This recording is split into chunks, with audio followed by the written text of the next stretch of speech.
সকাল 8টা বাজতে না বাজতে চলে এসেছে পুরো প্যাকার্সের লোক। সত্যি বলতে মনটা ভীষণ খারাপ লাগছে। মানে এই যে এত সুন্দর করে 3টে বছর আমরা এই নাগপুরের বাড়িতে ছিলাম, আর এই যে আমার সব সাজানো ঘরগুলো, আর তোমাদের সাথে সব সময় এই রুমের থেকে ভিডিও শেয়ার করেছি, ব্লগ বানিয়েছি। আর মিঠি রানীর প্রথম এই বাড়িতে আসা, তার কথা বলা, তার হাঁটা, প্রত্যেকটা জিনিস আমি মিস করব। তার জন্যই কিন্তু আমি মিঠি রানীর বাবাইকে বারবার বলেছি যে আমাকে একটু ভিডিও করে পাঠিও। আমি যেহেতু দিল্লিতে আছি, আর মিঠি রানীর বাবাই আর দাদা ওরা গেছে গতকালকে। আর এই যে দেখতেই পাচ্ছ সমস্ত জিনিস কিন্তু এখানে প্যাকিং চলছে।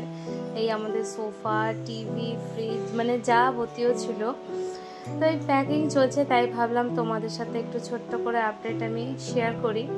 মনটা কিন্তু খারাপই লাগছে জিনিসগুলো দেখে। আর আমার গাছগুলো এত সুন্দর ছিল, সব শুকিয়ে একদমই মরে গেছে, মানে কিচ্ছু নেই, গাছের আর কিচ্ছু নেই।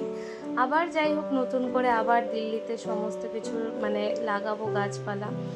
তো চলো, বাই বাই, আবার দেখা হবে।